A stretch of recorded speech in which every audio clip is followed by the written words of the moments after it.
Welcome to HP Fanfiction. Support me by subscribing the channel. Also, like and share the video to keep me motivated to make more videos like these. Mid-January found Harry at one of two places he now spent almost all of his waking time, those being his training room in Potter Manor and his desk in the Black House.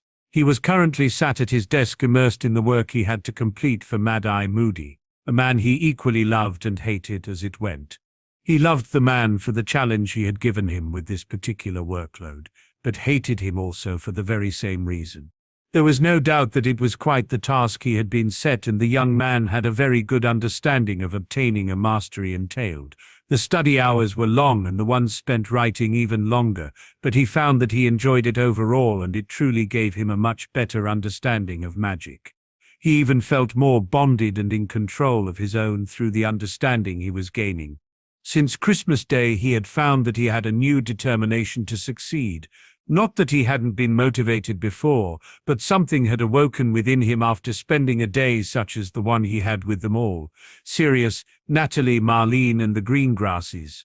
But it was the final member of the group that had given him something that he had sorely needed and always had when he came to ponder it. Complete utter care and unwavering faith. Yes, he had gotten that from Arcturus, but the man had expectations and he certainly let them be known regularly. What he had from Daphne was different. It was as though there was nothing he couldn't do that would disappoint her if he failed at it, but had given it his all, and that was the difference. She expected nothing from him other than for him to be himself, and she just wanted to be with him for who he was. She had said so herself many times, but Harry had always had expectations thrust upon him, even by those that he knew did care for him, so had found it difficult to take the words of the girl to heart. Both Ron and Hermione had been guilty of it, as had Sirius and even Dumbledore and Arcturus. But Daphne had never once had expectations other than for him to try his best at whatever he was doing, and it was a much change in his life. It was because of this that he found that he could open himself up to the girl. He could speak his mind and speak about his insecurities and be confident that she would help him in any way she could, expecting nothing in return. She truly cared for Harry, just Harry, and not what everyone thought of him or expected from their hero and savior, as he was often referred to. It was this understanding and realization about the girl that had made a few subtle but noteworthy changes within the teen, something he was both very happy and nervous about. He no longer had such a blasé attitude towards death, and it was quite the revelation to the young man. He certainly had no fear of it, of that he could be sure, but he no longer secretly found himself wishing for it, as he had done often enough since the night in the graveyard. He had been given hope in some form for a future after Riddle had been ended, something he hadn't allowed himself to look into much, because he knew there was a chance that he would never have it. He now had a new sense of determination in his fight, and that determination was to live and share more days with those he cared for, such as the Christmas that had just passed. It was no longer about vengeance by any means necessary, but vengeance with added goals that could only be achieved if he was successful and lived. The determination manifested itself in the way that Harry now worked and spent his life. He would train as he usually would, but much more vigorously in every aspect, and then study and soak up as much knowledge about his two best subjects. He had even brought the Dark Arts library for the office in Potter Manor, so he could read through it after he had had a conversation with his grandfather about the collection. Charles had assured him that he was not in fact a dark wizard in disguise, but explained that he wanted as much knowledge as possible in what he could potentially be facing one day. Thus his collection was born through serious monetary expenditure and effort in finding the books.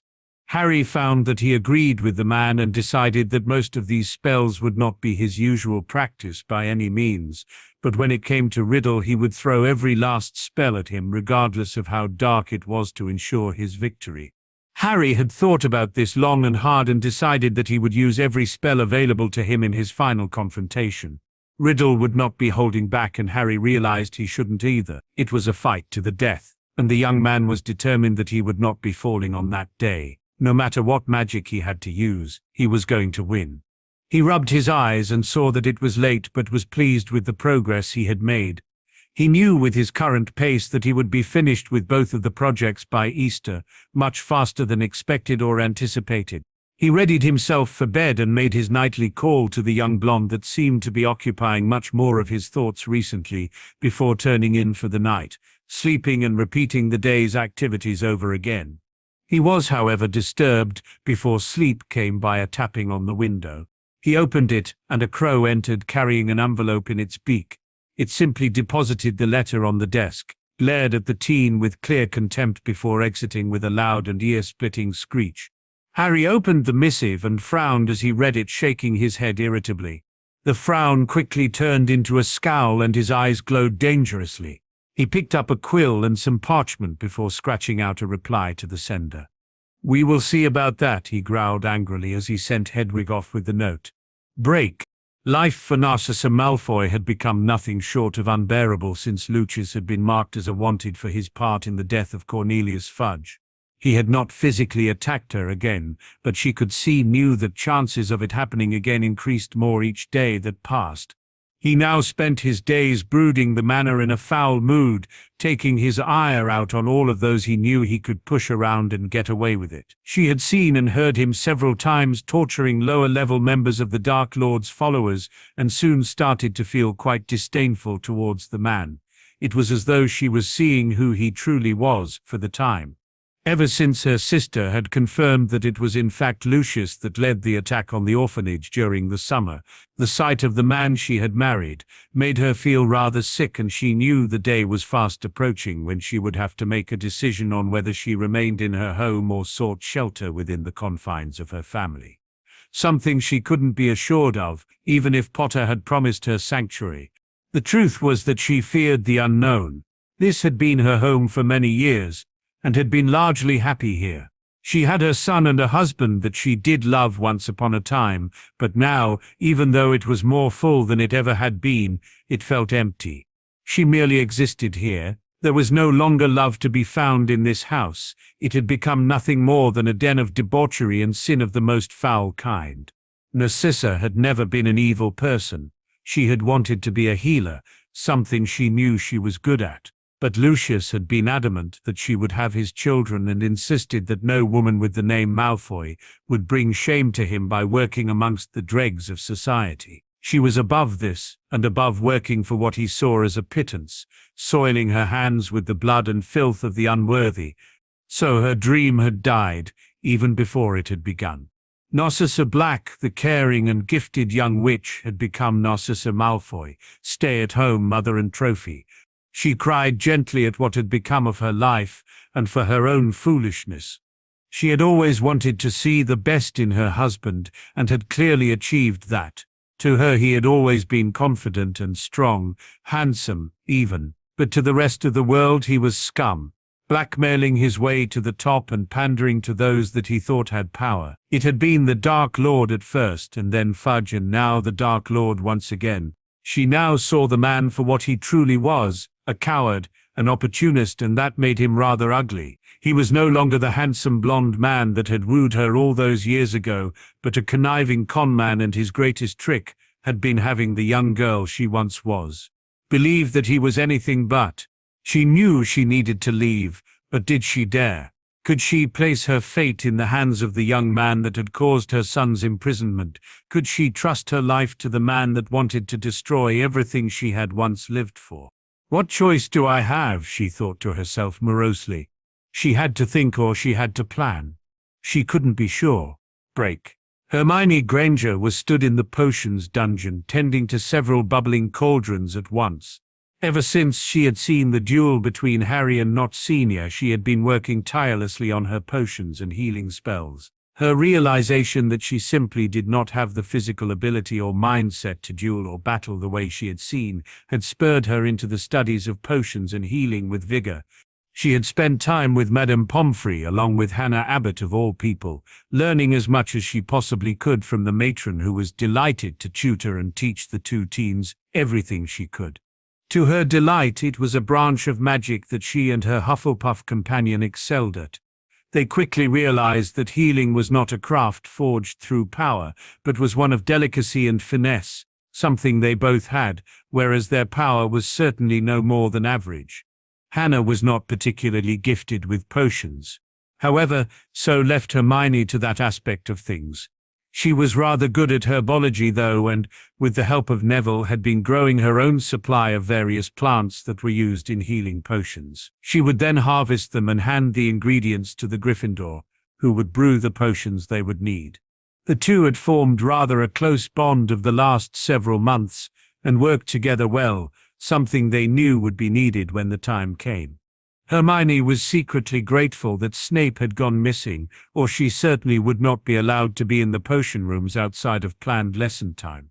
Slughorn was very accommodating and had an open-door policy to all students who wished to work on their brewing. He would often come in and offer invaluable advice and observations when he knew students were in there. On a few occasions he had even brewed more of the potions that Hermione was working on to bolster their stores further, something that was certainly appreciated. She had encountered a small issue once the potion stores they had built became impossible to store in hers and Hannah's trunks. She searched and searched for a charm or a spell that could help and had been successful in her efforts a few weeks later. She had her parents send her several Muggle messenger bags and began experimenting with several spell combinations to see which would work the best, and was very pleased with the final outcome of her work. She showed her creation to her friend, who was simply amazed by what the bushy-haired girl had created. "These are incredible, Hermione," the girl praised as she inspected the bag she had been handed. "It's just a few charms," Hermione replied with a blush. "No, these are complete genius. Even the healers at St. Mungo's don't have things as good as these," Hannah explained. "You could sell these things, any healer would buy them," she added excitedly. She had managed to compartmentalize the bags into separate sections in which different potions could be stored. Expansion charms were added to these sections, and she had managed to add a voice command spell to them separately. All the owner had to do was open the bag and call out the potion they wanted, and it would appear at the top of the bag without having to search through it. "They're not perfect," Hermione replied with a shake of her head, "but I can make them better if we had more time," she finished confidently. "You should definitely think about selling them," Hannah suggested. "Something to think about later, I guess," Hermione shrugged. Things really had changed for the girl considerably over the past year. The main thing that had become different, much to her sadness, was her friendship with Ron. It seemed that he had finally realized that he needed to study and work hard, but since school had resumed in September, he had settled into his previous habits of laziness and mediocrity, that were now more prominent due to the fact he was only studying 3 subjects, leaving him with a lot of free time in which he could procrastinate and be even more slovenly. She hadn't stopped being his friend entirely, but could no longer stand his negligent stance towards anything other than chess or Quidditch. She had long since refused to help him with his work, deciding that if he didn't care about his future, then why should she? Hermione Granger had done something she never had before. She had given up on helping someone better themselves, but it was a relief more than a burden. There was only so much she knew she could do, because the fact was, Ron's life was in his own hands, and she would not always be there to guide him or in some cases do everything for him that needed to be done. It was a harsh lesson, but one the boy needed to learn, and for now, Hermione had much more important things to do. She had potions to brew and more healing spells to learn. She would be useful in this war, even though she knew she couldn't fight, but she would keep those who could alive and healthy to the best of her abilities. Break. Albus Dumbledore sat at the head of the kitchen table at Grimmauld Place, ready to start a meeting of the Order of the Phoenix. Seeing that his entire group had assembled, he cleared his throat and began. "Does anyone have anything to report?" he asked. Silence reigned in the room until Moody spoke. "It's quiet, Albus, too quiet," he said knowingly. Dumbledore nodded. He was thinking the same thing as his longtime friend. "Indeed," he mused aloud, "I believe Tom is assembling his forces for a final push," he surmised, causing looks of concern to flicker around the room. "Surely it won't be so soon?" Arthur Weasley asked worriedly. "Significant damage has been done to his ranks, largely due to the work of both Harry and Sirius," Dumbledore explained. "It is not a war of attrition we are in, but a conflict I imagine will end much sooner than later," he added. Is Potter ready? Elphias Doge questioned. Voldemort has no idea what he is getting himself into if he chooses to fight Harry, and we all know his ego wouldn't allow it to be any other way. Sirius cut in gravely. You believe in the boy that much? Doge retorted. I have seen Harry do things that astound me, Sirius explained with a shake of his head. None of you have seen what he is capable. Hell, I doubt even I have, and I train with him every day. Dumbledore's eyes twinkled madly at this. It is not Tom that concerns me, he announced, surprising most in the room. Harry is more than capable of defeating him. It is his followers that need to be our concern, he said darkly. Alastor, how many capable auras do you have? He asked, the heavily scarred man who wrinkled his nose in disgust. There is no doubt that we are outnumbered, he intoned seriously. I have 220 men, and I would only say around half are worth their salt with a wand, he added with a grimace. But we will fight with everything we have, he finished with a sinister grin. Dumbledore knew they would be outnumbered. He estimated that Tom's numbers were probably around 400 strong, with the werewolves, not including the Dementors. There is no time to train more men, Dumbledore replied with a shake of his head. Do the best you can with the men you have, Alastor, he instructed. Moody agreed. I will get them whipped into shape, old school, he muttered darkly.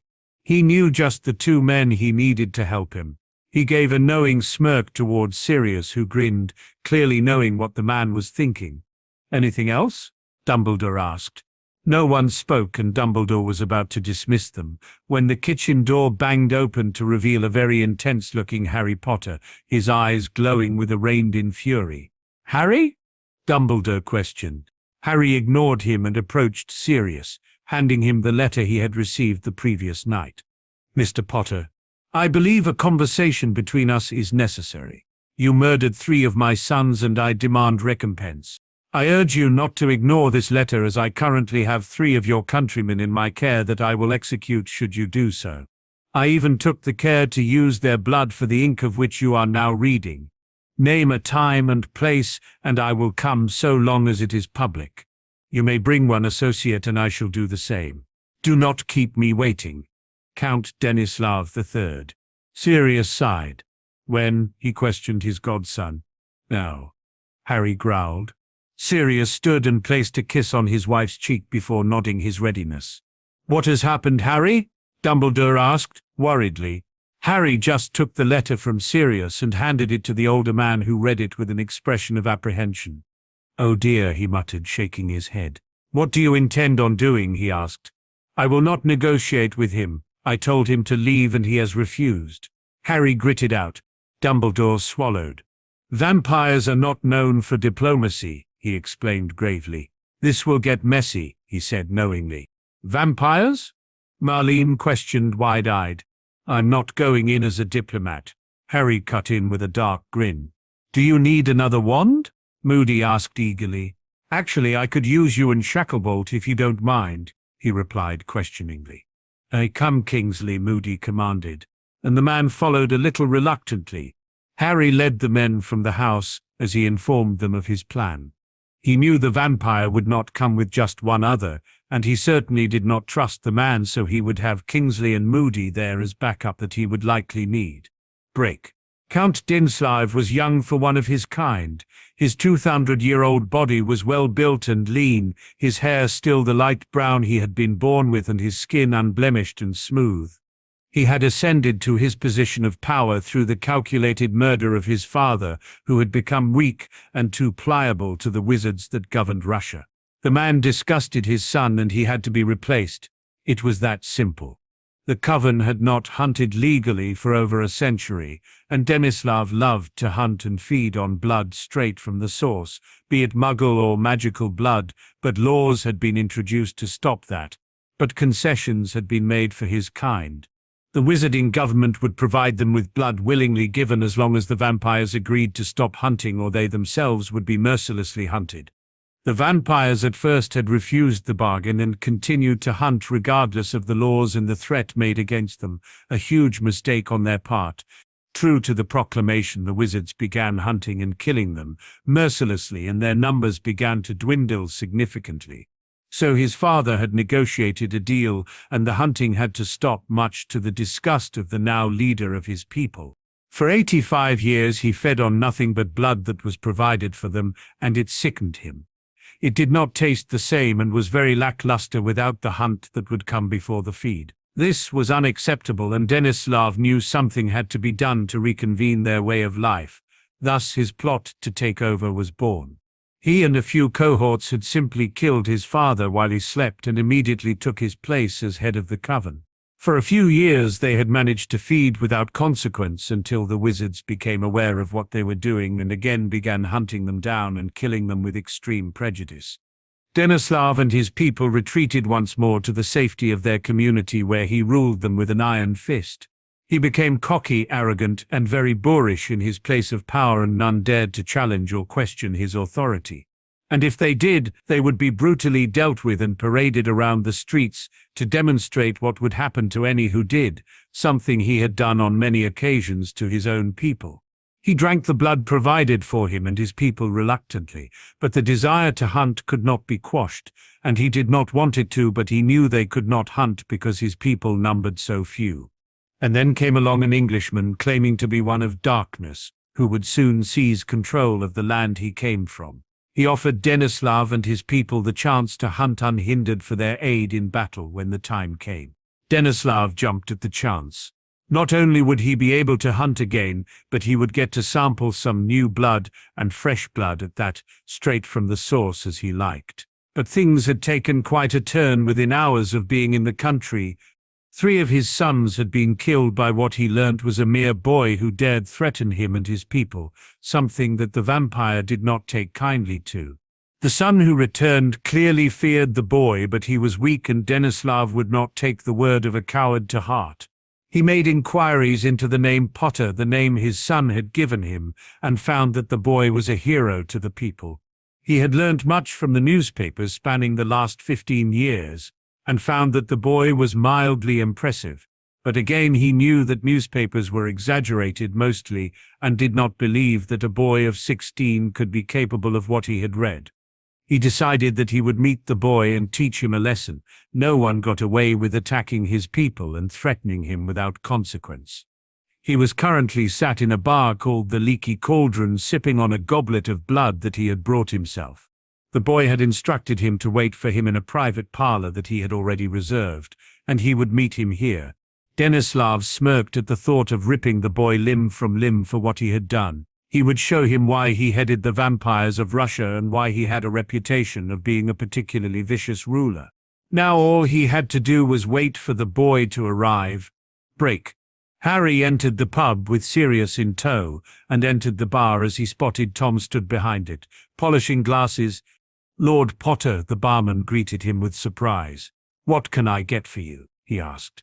"As much privacy as you can please, Tom," Harry replied, placing a fair-sized bag of gold on the counter.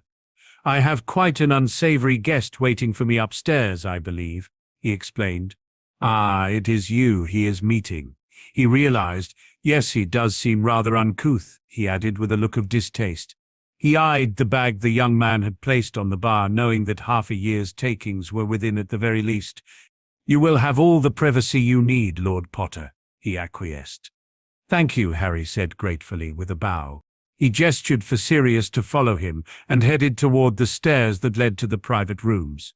Sirius noticed the change in his godson's demeanor instantly, and gripped the handle of his wand in anticipation. Harry entered the room he had reserved, and immediately saw the 2 vampires sat at the table facing the door, one he recognized as the man who had been at Amelia Bones' house, and the other being completely unfamiliar to the teen. "About time the other man began angrily, but was immediately cut off as he was launched across the room and impacted against the wall with a loud crash.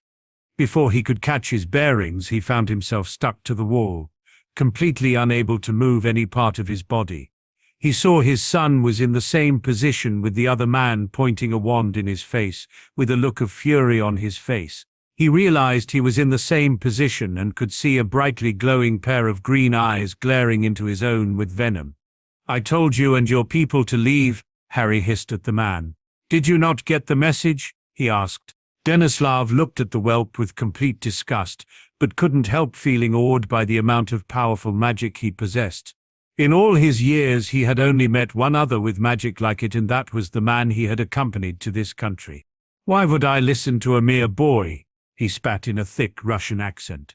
"I have pissed for more years than you have lived," he said with a defiant sneer, "because I have promised that any man who follows Riddle will be treated equally." Harry responded. "And that is with complete contempt," he added promisingly. "You have now cost yourself and your people your lives by failing to leave when I gave you the chance. Instead, you decide to kidnap, harm, and embarrass 3 members of our society, and that is something that we do not take kindly to." He finished quietly and dangerously, gesturing between himself and his godfather, who nodded his agreement stiffly. "You will not find my people," Denislav growled, clearly getting very angry by the boy. "You killed 3 of my sons and I want justice." "Is that so?" Harry questioned. "You will get no justice here," he informed the man. "I told your son there that you will only find death and suffering here, and I am a man of my word," he declared sincerely. "What can a boy do to 200 vampires?" Denislav asked disbelievingly. Harry smirked. "I'm glad you asked," he returned. He began drawing runes into the air with his wand while muttering in German, a spell from one of his grandfather's acquired books. Denislav frowned as he watched the wizard muttering in a different language while drawing strange shapes in the air with his wand. He had no idea what the boy was doing, but could feel something changing within him, something that made him uncomfortable. It was then that he felt something he hadn't felt in many, many years, not since his father had changed him. He could feel a gentle rhythmic thudding in his chest, and he felt the need of something he hadn't needed since that night also. It took a few moments for his body to react to his need, as it hadn't performed that function in so long. He thought he would faint from the lack of what he needed until his lungs sucked in the first breath he had taken for over a century and a half. "What have you done to me?" he asked the boy breathlessly, clearly fearful as he could feel a cold creeping into his skin. "It's quite a handy spell, isn't it?" the boy questioned with an amused smile. "I have made you mortal to some extent," he explained with a smirk. The vampire's eyebrows rose at the implications at what had been done to him. "It is quite reversible," Harry continued, "though that spell is just as rare as this one and comes from the same handwritten book. You are essentially nothing more than a man again, but your body will age much quicker," he said, as he began pacing in front of the man. "Why am I still thirsty?" Denislav asked, now panicking. "You are?" Harry asked in surprise. "Well, that is an unexpected side effect," he said thoughtfully. "Well, this spell wasn't specifically designed for vampires, so it makes sense that it wouldn't work entirely." He finished scratching his chin. "What was it designed for?" Sirius asked curiously. "It was actually created for phoenixes," Harry answered. "It's not what you think," he added, seeing the look of shock on his godfather's face. "A phoenix helped him create it for his kind," he explained. "Why?" Sirius asked incredulously. The wizard who wrote the book was an expert in magical creatures, and one of his friends had a phoenix familiar. Harry began. His friend and phoenix had such a powerful bond, but the man grew old and the phoenix knew he would eventually die, he continued. The phoenix did not want to live without his companion, so begged the man to find a way that he could pass on with him, and that is where the creator of the spell came in. He worked with his friend and the phoenix that gave him as much information as possible about the way in which his kind were reborn from their ashes, and he eventually managed to create this spell so that the bird would be mortal and simply die on its next burning day. He finished. "That's amazing," Sirius answered after a moment of thinking with a shake of his head.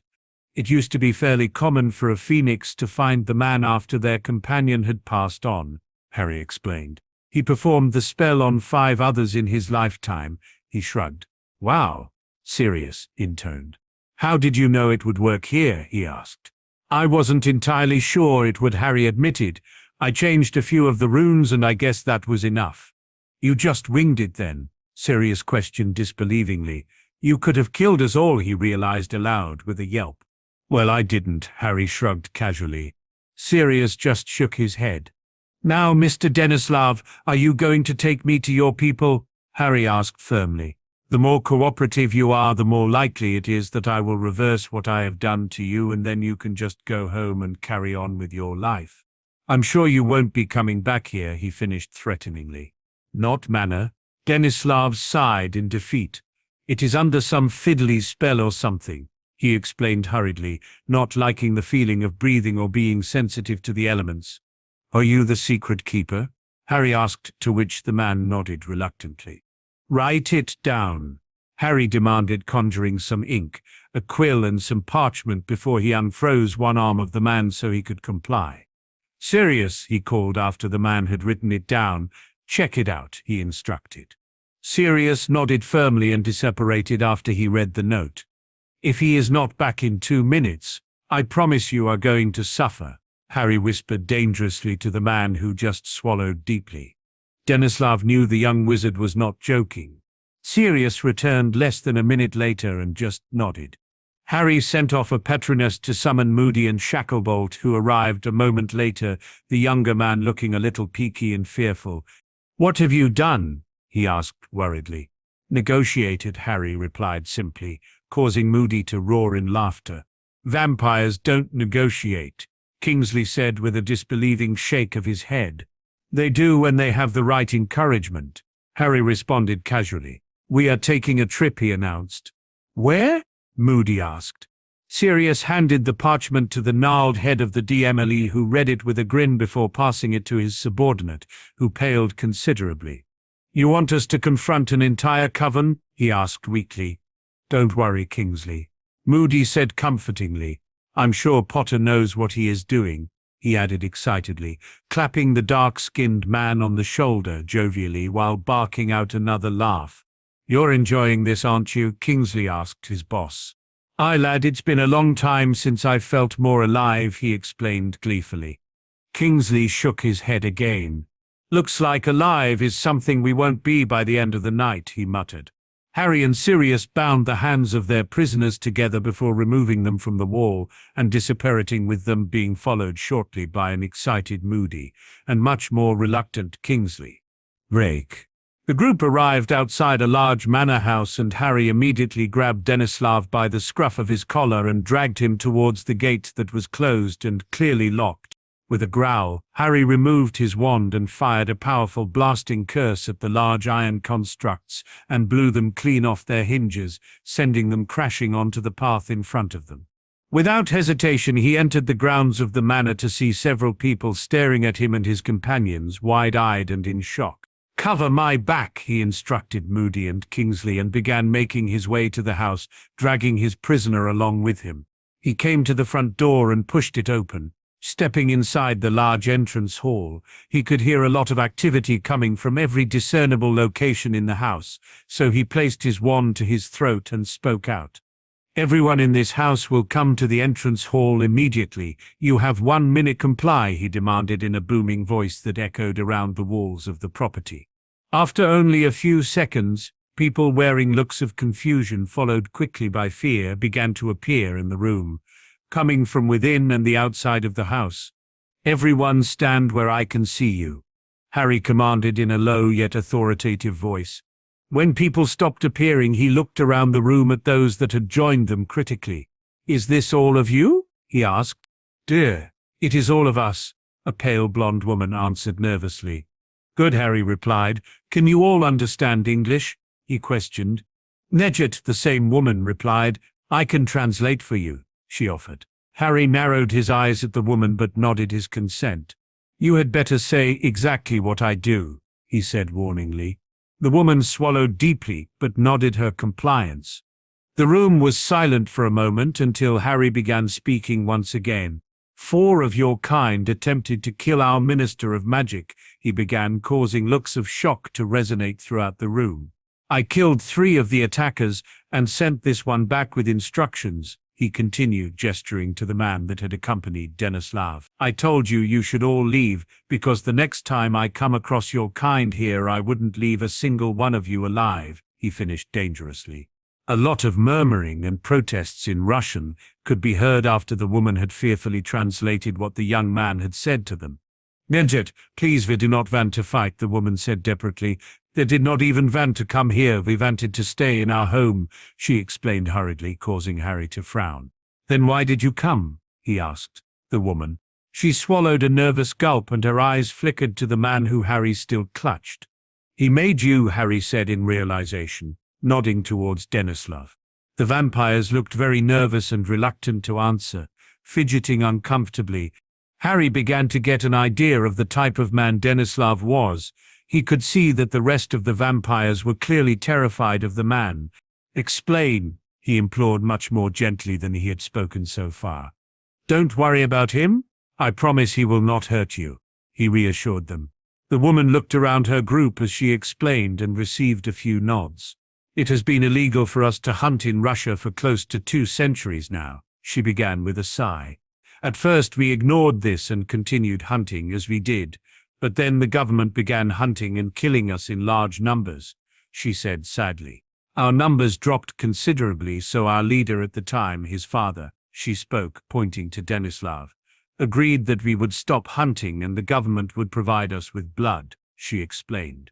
Seems fair, Harry observed. They're happy with it, the woman declared. They're safe, and they had blood, she shrugged. And then he killed his father and took his place, she added with another sigh, pointing at a now nervously shaking Denislav. Things changed quickly and he began hunting again, she elaborated, shaking her head. And the government started hunting you again. Harry cut in knowingly. Duh, the woman said sadly. We once numbered in thousands, and zeros that is left of us, she explained, gesturing around the room. He stopped hunting from fear of being killed, and instead began ruling us with brutality. Many of us have been made widows and orphans because of him and his regime, she continued emotionally. Our lives have been miserable, she proclaimed. And then he and his followers brought us here to feed and fight in something we know nothing about, she finished sadly. Harry took in everything that the woman had said and looked around to see a lot of scared people clearly waiting to see what fate had in store for them. He could see that the woman was being honest with him. He growled angrily at what he had been told and turned Denislav round to face him before leveling the man with a solid punch to the jaw that sent the man sprawling. You dare treat your own people like that, he hissed angrily. I hate bullies and tyrants like you, he spat angrily, before kicking the man in the ribs, causing a loud crunch to reverberate around the room and the man to whimper and moan in pain. Which of you are his followers? He growled, turning back towards the group of vampires that were looking even more nervous. They are not here, the woman explained frantically. They stay with the Dark Lord at a different home. Harry nodded and took a deep breath before dragging his hand through his hair in an effort to calm down. If I told you all to go home, would you? He asked. The woman answered immediately. We just want to go home and live in peace, she added hopefully. Okay then, I will let you go home, Harry said simply. The woman translated what he said and a sigh of relief could be heard from many. You will let us go just like that? The woman questioned him skeptically. Harry nodded. Yes, he confirmed. You don't want to be here and were dragged here unwillingly, he conceded gratefully. I can't hold that against you, he finished with a nod. Thank you, the woman responded gratefully, and pulled him into a tight hug, much to his surprise. But will ye not just come back also? She asked, worriedly. No, Harry answered confidently. If they serve Riddle they will die, he explained. So you do not hate us because of what we are and won't kill us? A man in the crowd asked disbelievingly. No, Harry replied firmly, I do not hate you because you are vampires. One of the men I respect the most in the world is a werewolf, and my godfather is married to one, he added. I hate and treat any who serve Tom Riddle with equal disdain and those who harm innocent people the same way, he explained. I don't hold prejudices like a lot of wizards. Some of my best friends have been of mixed blood and race, he finished. And what about him? The same man asked, pointing towards Denislav. He's mortal now, Harry shrugged, causing many of the vampires to gasp. You can do that? The woman asked fearfully. I can, but you don't have to worry, he assured her. That knowledge will stay with myself and my family, he said promisingly. The woman nodded and looked very relieved. "So they can just go home, Jane?" she asked with a frown. "Yes," Harry replied. "You do not have to worry about him or his followers. They will leave you alone." "How can you be sure?" she questioned. "Because I am going to send him back to his followers as an example," Harry responded darkly. "They will see that he is mortal and he will tell them why, and that you are protected by me. Isn't that right?" he asked the man, firmly, who nodded and whimpered again. "You would protect us if they came back?" she asked skeptically. "I would if it keeps you peaceful and not attacking innocent people," he explained. The woman and several vampires that could understand English nodded readily in agreement. "There is one other thing," Harry stated. "He has taken 3 English people prisoner. Are they here?" he asked. "We have seen no prisoners," she responded confusedly. Harry turned towards Denislav and raised a questioning eyebrow at the man. "Third basement, I put gems there this morning," he revealed. "Please, we did not know they were there. We are not allowed in the basement." The woman pleaded. "Have them brought up, please," Harry requested tiredly. The woman nodded and instructed 2 men in the crowd to go and fetch them.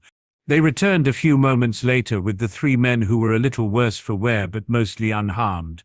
"Muggles," Harry muttered to Moody, who nodded. I will take them in and get them healed and obliviated," he replied.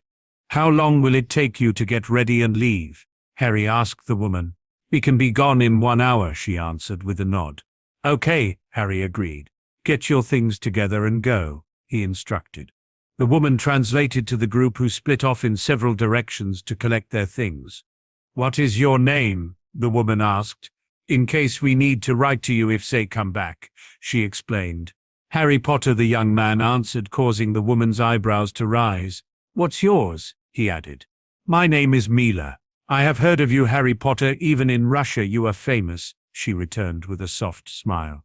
"You are a hero here, and now you are a hero to my people. Also, Zhangqiu," she finished, and placed a kiss on the boy's cheek before exiting the room to collect her own belongings. Sirius shook his head and mumbled amusedly at his godson. "Do you have women of all species and race pining after you?" he asked with a smirk. Harry just shook his head at the man and laughed. It didn't take long for the vampires to return to the entrance hall, clutching bags and other various forms of luggage. "We were ready to leave now," the woman informed Harry. He nodded and gestured to the front door, where they immediately began to exit, most offering him words of gratitude as they passed. After the last one had exited, Harry, Sirius, Moody and Kingsley turned to Denislav, who looked about ready to have a stroke. "Can you portkey this man to Wiltshire?" Harry asked Moody. "I believe that is fairly close to where Tom is staying." "Aye, lad," Moody intoned obligingly and created the portkey. The group watched as the man disappeared. "What about this one?" Kingsley asked, gesturing to the other vampire. "Take him in," Harry decided after a moment. "He might have some useful information, accurate number of enemies and so on," he explained. Kingsley took the man and apparated away. Harry and Sirius were about to do the same when Moody spoke out. "I need a favor from the 2 of you, if you don't mind," he asked with a grin. Harry and Sirius shared a look and shrugged. It was not often, if ever, that Alistair Moody asked for a favor. Rake. Lord Voldemort was brooding and had been since he had returned. Things were not going well at all for the Dark Lord, and he knew he had to change his things. His people had failed at almost every turn. Well, been thwarted would be a much more accurate summary. His first rise to power had been much smoother. He had not once felt the vulnerability that he was feeling now, and he knew that a war of attrition would certainly see him fail. Things were much more different this time. He did not have the element of surprise on his side, in which he and his followers could hide in the shadows and strike when the time was right. No, that certainly was not the case. Thanks to Potter, the world was very much aware of his presence, and had become vigilant. The ministry was no longer full of easily manipulative fools that could be coerced into aiding him the way they had before. Amelia Bones as a minister was ruthless, and her morality towards him and his men was completely non-existent. The auras of the First War could only stun his men, but those days were well and truly gone. His men were killed now with equal ferocity and brutality as they killed themselves, and that did not sit well with them. His men were cowards, evidently, and Lord Voldemort could not abide cowards. Alastor Moody being in charge of the DMLE was a real problem. The man had no morals and was clearly insane. The Dark Lord couldn't help but respect the man and his prowess with a wand. His reputation was well earned and deserved. There was only he and perhaps Bella and Antonin that could trade spells with the old Aurora and come out on top. Dumbledore had always been a problem with those of the light placing themselves under his banner, but the old fool was just that, old. He himself was of no particular threat, because of his aversion to killing, but he was one of those very rare and powerful wizards that had become a beacon of sorts to those who stood against the Dark Lord. He will have to be killed also, Voldemort mused. One of the biggest surprises had been Sirius Black. He had grown from an immature fool into a man that was feared almost as much as his godson. He had become an exemplary wizard, and the Dark Lord knew that he would also have to be killed to assure his victory, and for the nation to fall into his hands completely. He was another man that those who opposed him would follow. And then there was Harry Potter, the bane of Lord Voldemort's life. The boy had become much more than the Dark Lord had ever thought possible, and anticipated. He had gotten a glimpse of the boy's potential in the graveyard, and that itself had made him feel very uneasy, but the boy had gone far beyond of what Voldemort had thought was possible, and he was now a true threat. He knew that none of his followers were capable of taking Potter out. It was just an absurd idea to think otherwise. "He's no longer a boy," the Dark Lord muttered worriedly. The young man had pushed him further than any other had in a fight and was ruthless in his attacks. He was fast, young and very powerful, and commanded respect in a way Voldemort had never seen himself. 5 people, Voldemort surmised. 5 people stand in my way. If they were to die, then they would have none that could lead them, he concluded with a shake of his head. He pondered how the death of these 5 could be achieved and shook his head at the difficulty of the task. There was no doubt in his mind that all of them would be behind the most powerful wards available. Both Bones and Moody had been attacked in the past couple of years, and no doubt had their security upgraded considerably.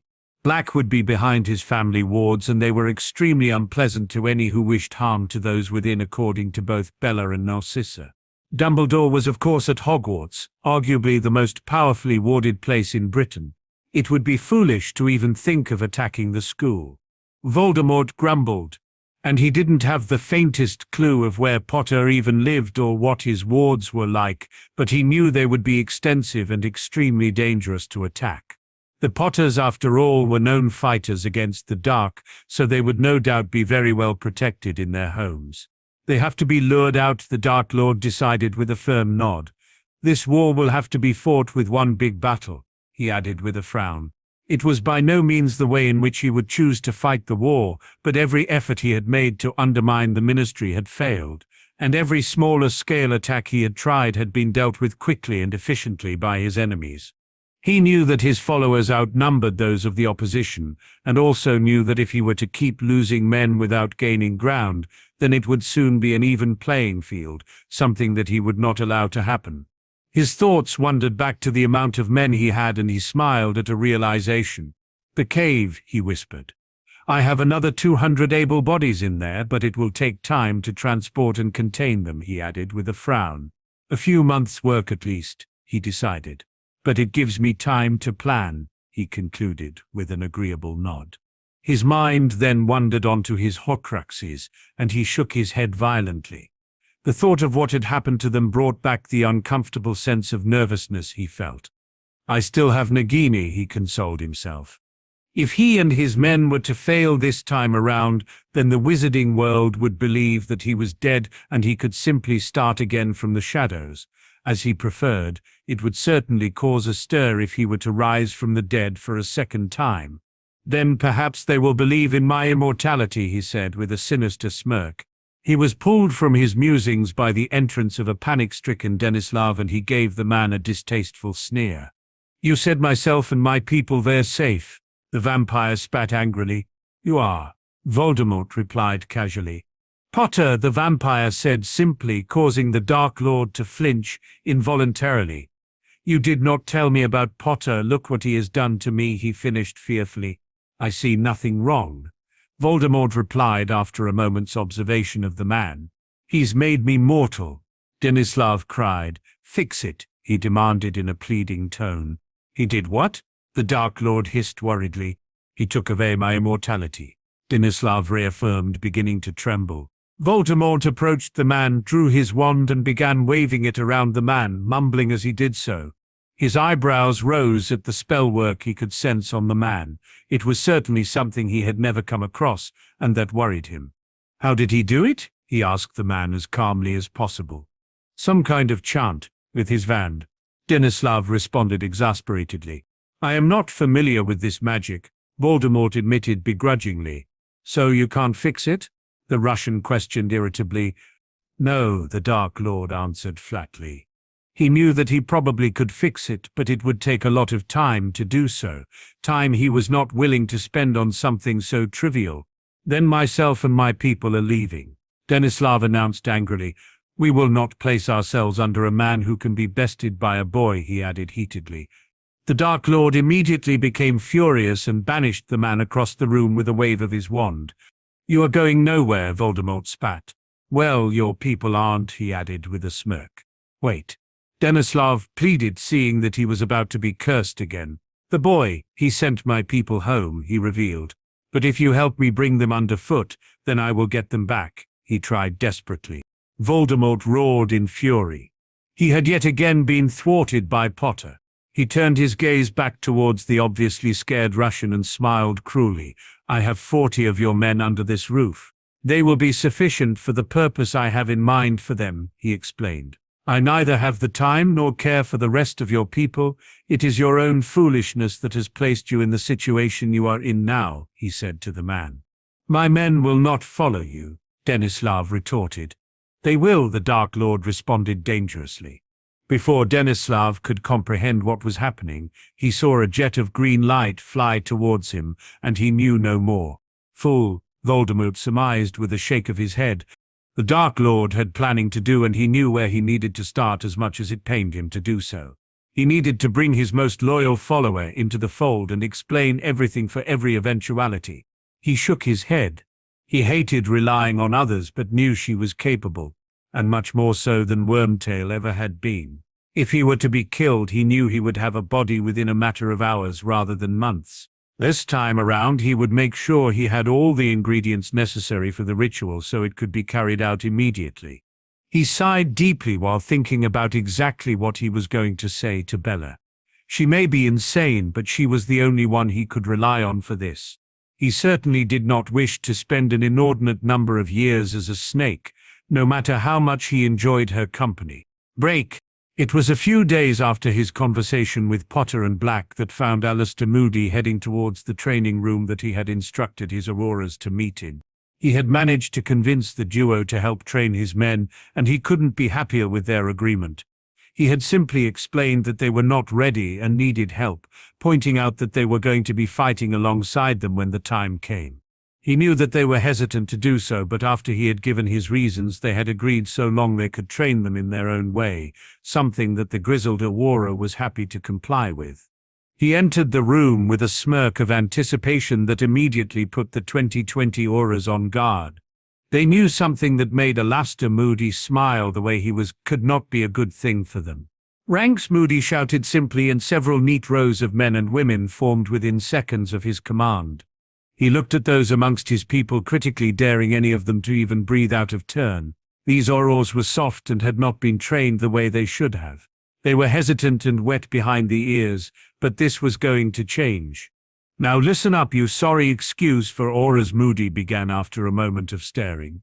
With the permission of the minister and the use of my contacts, I have arranged for some special training for us all, he explained with a sickening grin that caused his scars to pull obscenely tight across his face. He noticed that many of the assembled people swallowed deeply and began looking nervous. He was pleased to see that even some of them were perspiring. Now, when our guests are here, you will refer to them the same as you do myself, and head Auro Robards. Understood? He asked loudly. Yes, sir, the Auras replied in unison. Good, Moody answered, because if you don't, they have permission to kick you arses from here to wherever they feel like, he informed them. He began pacing in front of them, making the group feel uncomfortable. The fact is, most of you aren't worth piss. He suddenly broke in seriously. You're green and you've had it far too easy, he continued. Gawain, he called loudly, getting the attention of his head aura. Yes, sir, the man immediately responded, standing stiffly at attention. How would your day start in the academy? Moody asked the man. We would arrive at 5 a.m. and spend 90 minutes physically exercising, sir, Roberts answered. Most of the Aurors grimaced at the thought of such a thing. Tonks, Moody shouted. Tell me how your day starts, he commanded. Tonks stood to attention before speaking.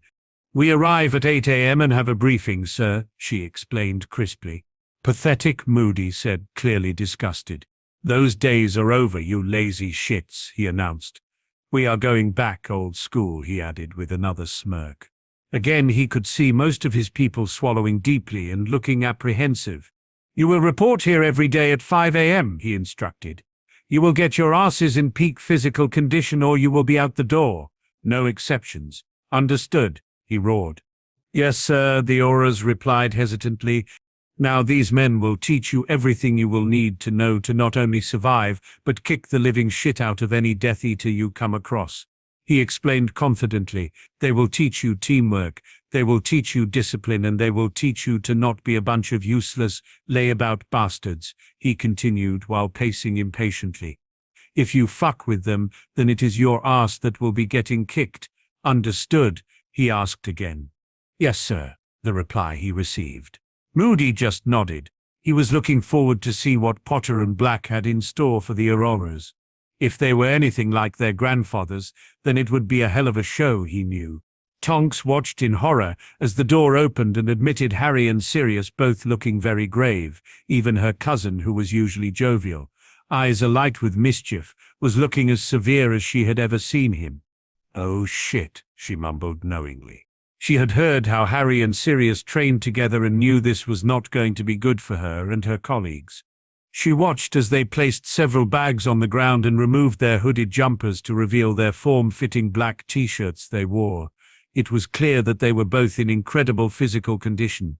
You have to be joking, one of the men in the ranks shouted at Moody in disbelief. You are going to let us be trained by a boy and a murderer, he asked. Before Moody could even speak, Sirius walked forward and glared at the man. You step forward, he demanded in a low and dangerous voice. The man gulped and complied reluctantly. What is your name? Sirius questioned the man. Mitchell, he answered simply, causing Sirius to raise an eyebrow at him. Sir, the man added reluctantly. Well, Mitchell, you just earned yourself 50 press-ups. Now get to it, he commanded. And for every one you miss, I will curse you, he added promisingly. Mitchell looked wide-eyed at the man, clearly thinking he was joking. When he saw that the man was serious, he obliged by dropping to his front to begin his punishment. Now listen up, Sirius called, getting the attention of the men and women. Myself and Harry did not want to be here. But Moody pointed out that when a big fight happens, we will be fighting with you, he continued with a distasteful look towards them all. I will not be killed because you are poorly trained and don't know your wands from your asses, he added with a shake of his head. He took a moment to look at the assembled before shaking his head again. Let's get one thing straight, he began again. There is only one man I trust on this planet, he said, placing a hand on Harry's shoulder. I personally couldn't give a shit if you are all killed. I don't know you and I don't want to, he added with a shrug. We are here as a favor to Moody, but if you are going to fight with us, then you had better be ready. Any questions? He finished. No one spoke, and Sirius fired a stinging hex at Mitchell, seeing that he was beginning to slack, eliciting a yelp from the man. While you have been sat at your desks, scratching your asses and stuffing your faces, myself and Harry have been killing Death Eaters, werewolves, giants, and even vampires, he reeled off. But I will say this once, and once only. You will pull your weight or you will be out of here so quickly you'll feel like you were force-apparated by Merlin himself. Are we clear? He asked. Yes, sir, the Auras replied. I don't care if you knew me from years ago, and I don't care if you are a friend. he added, looking at Moody. Or family, he said with a look at Tonks. We will not tolerate laziness or mediocrity, he concluded, gesturing between himself and his godson, who was stood casually looking completely impassive. Moody looked on with a sinister grin. Just like the old days, he thought to himself, delightedly. Now we will forgo the physical training today, Sirius announced. But you will be here at 5 a.m. sharp tomorrow, he added firmly after hearing a sigh of relief from many. Now pair up, we want to see what you are all made of, he commanded. The auras complied and paired off. Harry and Sirius watched as they dueled with each other and were surprised by how poor they truly were. Enough, Harry commanded loudly with his wand placed at his throat. The auras stopped firing spells and looked at the young man curiously. You, he called, pointing to a man. What's your name? He asked. Conrad, sir, the man replied immediately, standing to attention. Curse me, Harry commanded casually. Sir? Conrad questioned with raised eyebrows. Curse me, Harry commanded again more firmly. The man nodded and fired a silent stunner at the young man somewhat reluctantly. That was simply batted aside. Good use of silent spells, Harry praised. But what the hell was that? He added angrily. A stunner, sir, Conrad confirmed with a frown. In the blink of an eye, Harry stunned 4 of the auras and looked at the man calculatingly. What would you do if you came across your comrades like this? He asked. The aura stepped forward and enervated his colleagues. And that is exactly what the Death Eaters will do, Harry explained. What if I hit them with an entrail-expelling curse? He questioned while twirling his wand. They'd be dead, Conrad replied, blanching considerably. Exactly, Harry said casually. They can't be enervated when they are dead, he pointed out. Now curse me properly, he commanded. The man looked towards Moody, but did nothing. Harry shook his head and dragged his hand through his hair in frustration. Moody, curse me, he requested. The grizzled aura immediately fired a bonebreaker at the younger man, followed by a blood-boiling curse, which Harry absorbed into a shield, not wanting to bat them away in case the spells were to hit one of the people in the room. They are the kind of spells you should be using, Harry said loudly to the assembled people. The Death Eaters don't use stunners and you won't either, you fire to kill, he finished firmly.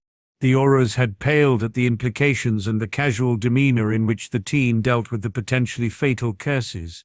Harry could see that he wasn't getting through to them, so he tried a different tact. Tell me, Conrad, he demanded, do you have a wife? Yes, sir, the man answered with a frown. Children, Harry followed up. A son and a daughter, sir, the man answered, a little hoarsely. So you are happy for them to become a widow and fatherless? Harry asked. No, sir, Conrad replied vehemently. Well, what if I told you I was going to kill you? Harry questioned coldly. What would they do without you providing for them? He added. The man paled considerably and began to visibly shake. I would do whatever I had to do to make sure that didn't happen, he answered angrily. Well, Conrad, that's exactly what the Death Eaters want to do to your family, that is, even if they let them live, which is doubtful. Harry explained. Now imagine I am one of those bastards trying to take the food from your family's mouth, take you away from them and leave them with no money or home to live in, he demanded. I am going to kill you, Conrad, and leave your loved ones with nothing. What are you going to do? Harry asked coldly. The aura had turned red with rage and looked at the young man through narrowed eyes. He let out a guttural roar of anger and began firing the most lethal and dangerous curses he knew until he was exhausted and fell to his knees sobbing. He felt a hand on his shoulder, and he looked up to see Harry looking at him with something akin to respect. That's exactly what I wanted from you, Harry said gently. Use it, he commanded. Whenever you are fighting, fight for them, he urged, giving the man a squeeze on the shoulder. And that goes for all of you, he shouted, addressing the room again. Think of those you love, and what will happen to them if you are not there to protect them and provide for them. Fight for them with everything you have, and you will be fine, he assured them. We can teach you a lot and get you in the best condition of your life, he promised, pointing to himself and Sirius. Now enough of the sentimental shit, get your asses over there and fight, he demanded firmly. And if I see one stunner, I will personally curse you so badly you won't remember your own name, he warned. Yes, sir, The auras shouted obediently and began again with a new sense of purpose after having a fire lit underneath them. "Well said, Potter," Moody growled, clapping him on the shoulder. "Just like the old days," he added happily. Harry turned to see that he had been joined by Sirius and Roberts along with Moody and grinned. "Well, Moody, since you like the old days so much, you and Hedora Roberts can get your wrinkled old asses in there and show them how it's done," Harry commanded. Moody only hesitated for a moment before sharing a grin with Roberts, who nodded. "Aye, sir," the heavily scarred man answered with a stiff salute before heading off with his head of department. "Move your ass quicker, Moody," Sirius shouted. "You've spent too long being an idle bastard too," he added with a smirk towards his godson, who chuckled. "Aye, sir," was the loud and firm reply they got from the grizzled man. The pair shared another chuckle before joining the men they were now training. They had quite the task ahead of them, but they knew they had already made progress. They had gotten the auras in the right frame of mind. Now it was just a little bit of knowledge and lots of practice they needed, then they would be an efficient and dangerous force, just what the wizarding world needed. Break. Augustus Rookwood was sat in his private box in the Falmouth Falcons Stadium under the guise of an elderly Muggle man he had murdered in the First War while he served the Dark Lord. The disguise was perfect and none could possibly suspect he was in fact the former unspeakable and wanted man. He hadn't left his home in months, as the Dark Lord had informed him that he would be away for some time, so his services would not be needed for the foreseeable future, something that Augustus was content with. He was not a fighter nor overtly powerful by his own admission, but he was highly intelligent to a degree of absurdity, something that he coveted above brutality and force.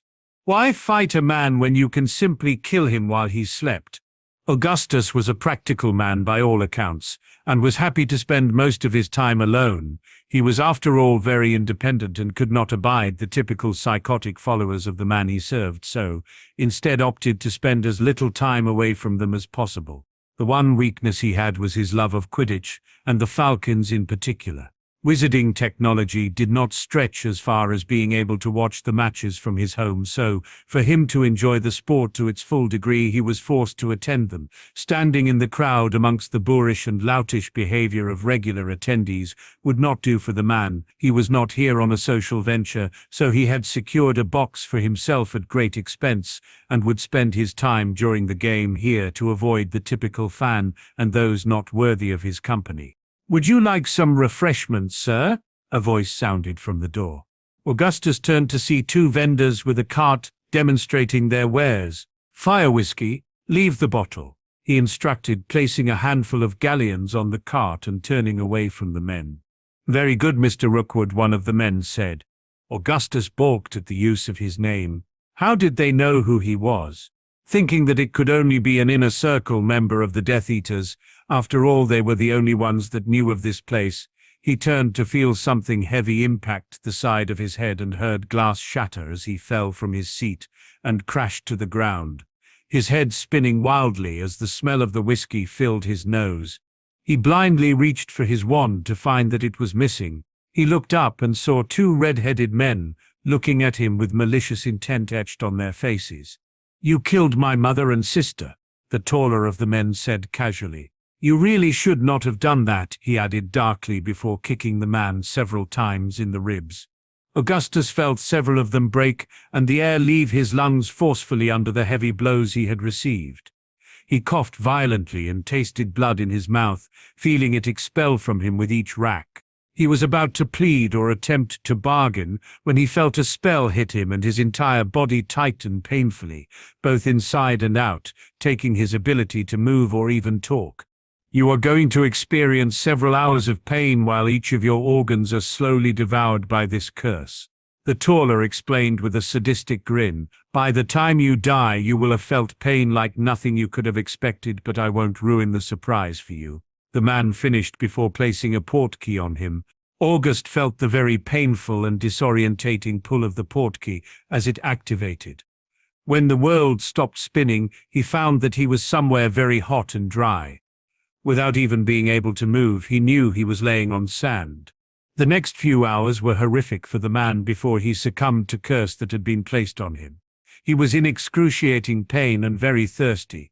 He could feel the moment that each of his organs simply failed him, and eventually he just stopped breathing as he could feel his own brain starting to devour itself within his own skull.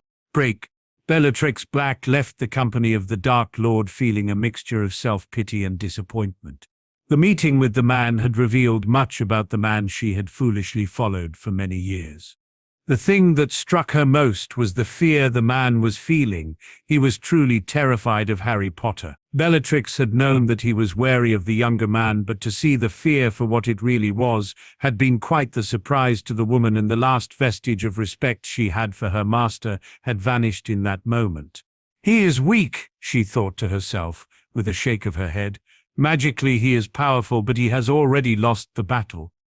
She knew that he had to be feeling particularly vulnerable for him to give her the instructions that he had. She didn't understand everything she had been told entirely, but she understood enough that the snake had to die for him to truly be finished, something she would have to tell Potter about. She didn't know if Potter was aware of the soul anchor that her master had created, but it was something he would need to be told about if he were to be successful, and she would get her wish of a comfortable cell away from the Dementors. She also figured that the Dark Lord was acting in desperation to place the fate of his uprising on one battle. That was not the man's usual approach, but she was aware of how little success the Death Eaters had had in the small attacks and skirmishes they had attempted. She entered her room, locked the door, and removed the book she always had concealed upon herself. She tapped the quill against her chin, thoughtfully. "Let's just hope Potter is as good as his word," she muttered to herself before beginning to scratch away. Break. Harry was stood watching Robertson's Sirius duel and had to admit that the Auror was very skilled with his wand. As promised, they had started the physical training with the group at 5 a.m. and found that the majority of them were in poor condition, but Harry could not fault the heart they had shown. They had grumbled and protested a lot, but powered through the workout nonetheless. With the help of a few stinging hexes for motivation, there had been blood, sweat, and tears in abundance, but the exercise was only the beginning. They still had to practice their fighting skills, where Harry and Sirius taught them a few more frowned-upon spells to add to the arsenal. They had set them off in groups of 4 to learn how to fight as a team, with shielding and firing spells alternatively, and fighting in tandem the way Harry and Sirius did. As an example of what could be achieved, the duo paired up and fought against 2 teams of Auroras and simply dismantled them within a couple of minutes, subduing and binding them with ease. It served as a lesson for the men and women when they realized how easily the 8 men had been bested by 2, and any hesitation to be trained by the team and former Azkaban inmate was put to rest after this. "The Order are meeting tonight," Alastair Moody growled in Harry's ear. "You should be there. Kingsley has finished with the vampire," he suggested. Harry nodded his agreement.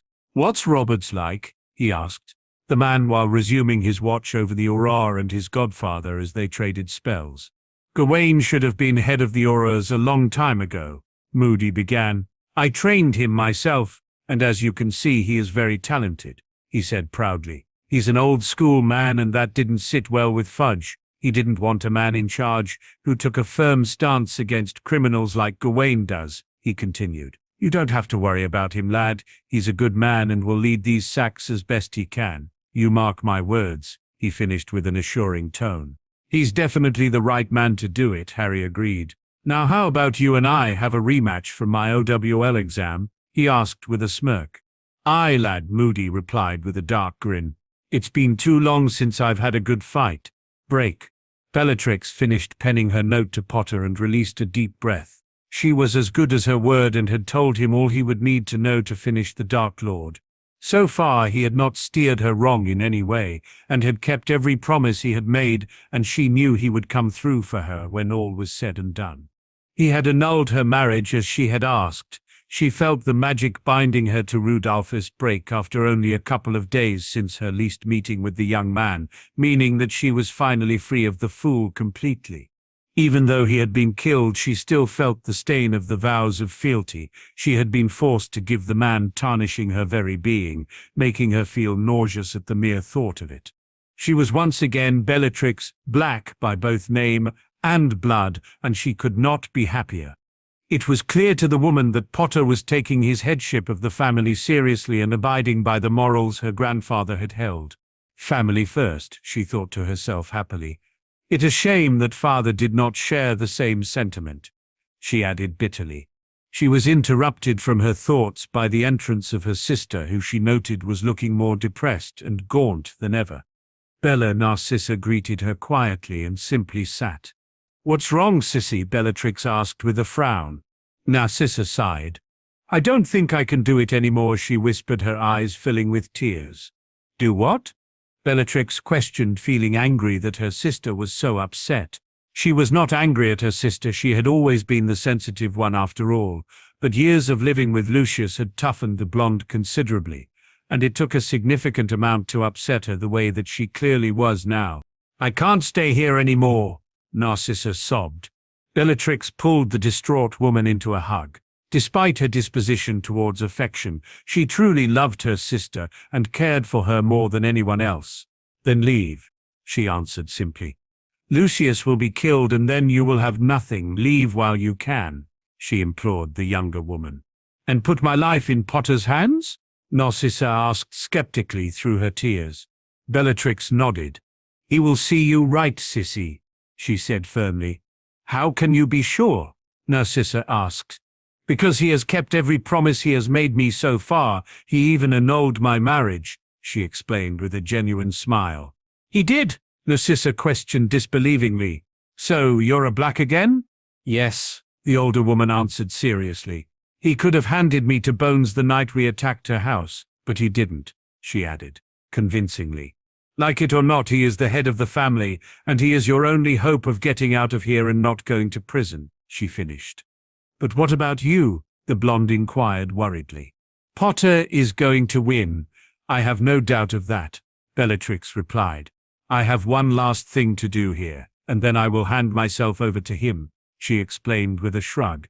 "He has promised he will get me a low-security cell, and you can even come and visit me," she concluded hopefully. "And you're fine with going to prison?" her sister asked with a raised eyebrow. "It's either that or I die in battle or end up back in Azkaban. How it was before." Bellatrix shrugged. "I've made my mistake, Sissy, but it's not too late for you. He will make sure you are okay," she reassured her sister. Narcissa just nodded a little dejectedly. "I'll help you get some things together," Bellatrix offered with a smile. "What about Lucius?" Narcissa asked fearfully. "He probably won't even notice you're gone," Bellatrix responded. "And even if he does, what can he do about it? It's not like the coward is going to ask Potter for you back, is he?" She finished with a cackle. Narcissa just shook her head and led her sister from the room so she could gather a few things. Break. Harry and Sirius were sat at the table at Grimmauld Place with most of the order present. They were awaiting the arrival of Moody, Tonks and Shacklebolt, so the meeting could begin. "Harry," Dumbledore whispered, getting the younger man's attention. "I believe I have figured out the final one," he informed him gravely. Harry nodded his understanding. "We can speak after," he assured the man, who smiled gently. The door opened to admit the three Aurors, who were all limping and grimacing in obvious pain and discomfort. "Alastor, are you okay?" Dumbledore asked worriedly. "Aye," Moody replied with a grin towards Harry. "Never better, Albus," he assured his friend. "What happened?" Dumbledore asked the trio. "I'll tell you what happened," Tonks cut in heatedly. "Those two are sadists," she whined, pointing towards a grinning Harry and Sirius. "Suck it up, Tonks," Moody growled. "Potter and Black have kindly agreed to train my auras," Moody explained to the room. "Torture, more like," Kingsley grumbled. "Excellent," Dumbledore intoned, clapping his hand together gleefully. "We need them as ready as possible," he added with a firm nod. "I'm sure my whole body is one big welt," Tonks complained. "Do you have to fire stinging hexes at us?" she asked irritably. "It's fun," Sirius shrugged. "It keeps you motivated and on your toes," he continued, smiling. "What is your problem with Mitchell?" Kingsley asked Sirius with a frown. "You made the man vomit twice, making him use that hammer thing." "He's a damn good aura," Sirius answered sincerely. "But he's too arrogant and thinks he's above everyone else. He needs to be taken down and built back up." He shrugged again. "And you too," Kingsley continued, pointing at Harry and Moody. Could have killed us all with the spells you were using, he said angrily. Moody agreed with a sinister grin. Got you moving your asses though, didn't it? He finished casually. Kingsley just looked open-mouthed at the man before shaking his head in disbelief. Can we start? Elphias Doge asked impatiently. Let's, Dumbledore agreed. Any news? He asked. Rookwood is dead, Bill Weasley announced. Charlie and I got him, he explained. Arthur looked at his sons in disbelief that turned quickly to pride as his eyes began to water. You got them? He asked weakly. Bill nodded while smiling at his father. Charlie, Fred, George and myself got Raoul and Charlie and I got Rookwood, he replied. Oh, and Harry got not, obviously. Arthur stood and pulled his sons into a hug and cried silently between the four of them.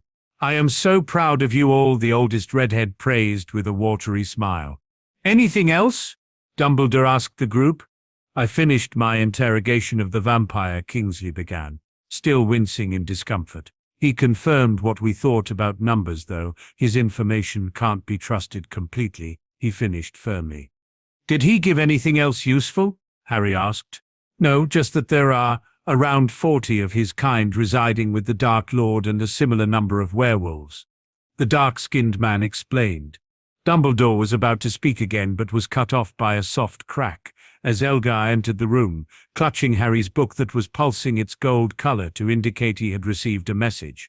Master Harry's book has been flashing for a long time now, the elf informed the teen as he handed Harry the book in question. Harry frowned as he had not expected a message from Bellatrix but read what she had written. Potter, the Dark Lord has tasked me to guard his snake during the final battle. He says that it is paramount to his survival and has left me instructions for a ritual if he were to die. The snake, Harry whispered in realization. My thoughts exactly. Dumbledore said darkly. Harry looked to the man and gave him a grateful nod. If Dumbledore thought the same, then the information was reliable. I will of course kill the snake in the hope that you are a man of your word and secure what we spoke about. I will then hand myself to you so that you can personally take me to the Auras. I will not hand myself in to the Ministry. The Dark Lord is gathering his forces for one final push, where he hopes to kill you, Dumbledore, cousin Sirius, and Moody in one fight as he knows that he cannot get to any of you separately. He also plans on killing Bones, but I am not sure how he will achieve it. He is aiming for the battle to take place on April 1st in Hogsmeade. He knows that both you and Dumbledore will come if the village is attacked and Sirius and Moody will follow. He is not foolish enough to attack Hogwarts because of the wards, but needs to be close enough to the school to lure Dumbledore out. If anything changes, I will of course inform you. Kisses. Harry noticed that another note had been added underneath the one he had just finished and sighed at the content. Narcissa will be joining you shortly. Please take care of her. Sirius, could you let your cousin in? He asked his godfather as he felt the pulse from his ring, indicating that the woman was trying to portkey to him. Sirius frowned slightly but nodded and headed towards the door. His cousin? Dodge asked, confusedly. Narcissa, Harry answered. You can't let her in here, Doge stated furiously.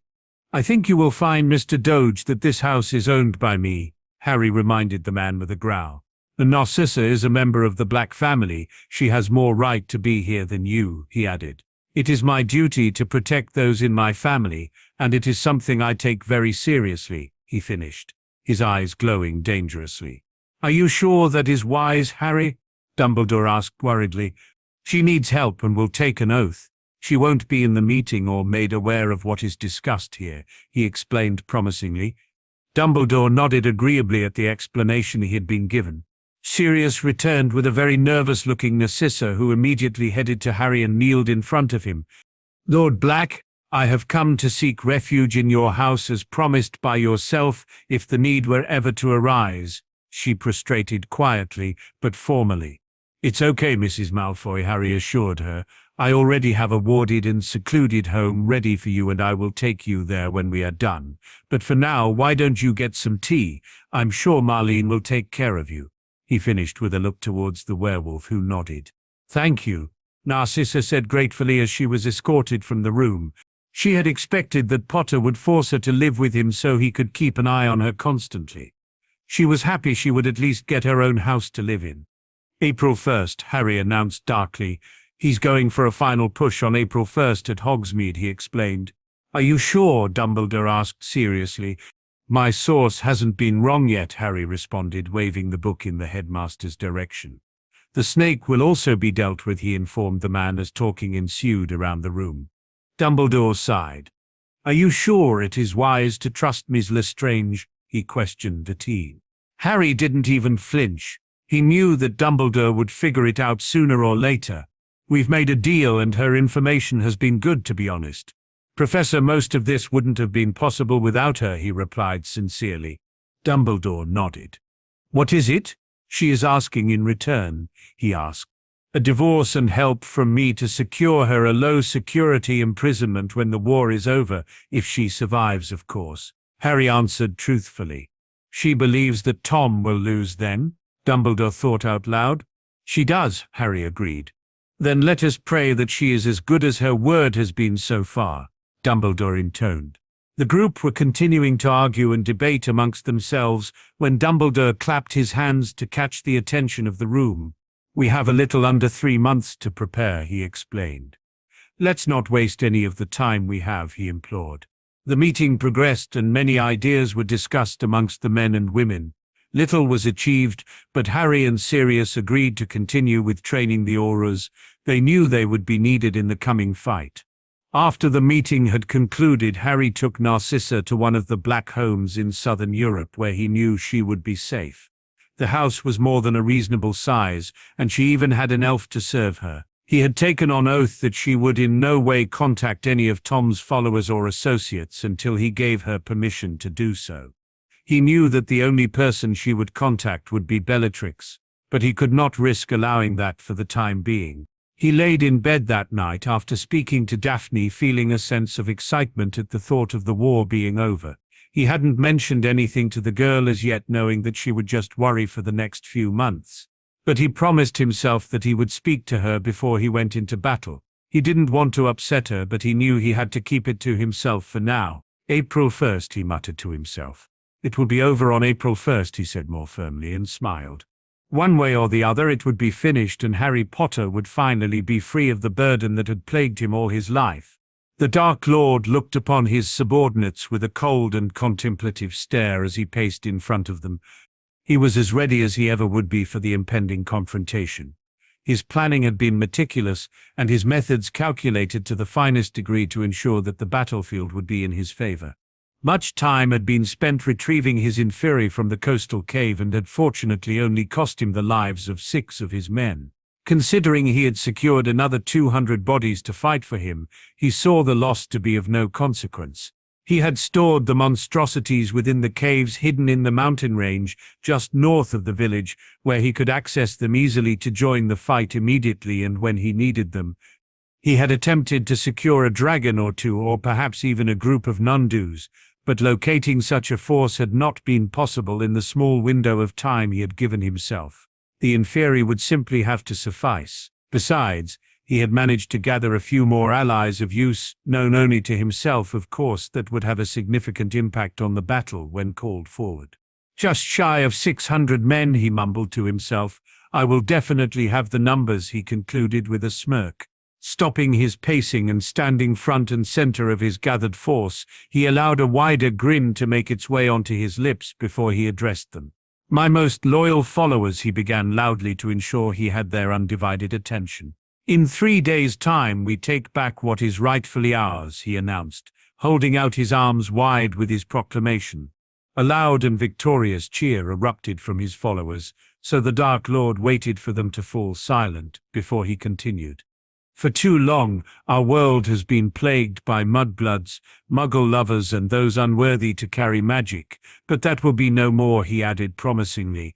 It is time for us to take our place back to where we belong, and that is above all other beings and creatures that will live under the mighty foot of us that are worthy, he continued passionately. We will seize control of our world, and then we will pull the muggles to heel, where they should always have been, he explained while beginning to pace impatiently once more. No longer will we hide in the shadows like scared rats, but we will become the shadows that those who have basked in the light of freedom will flee from," he concluded firmly.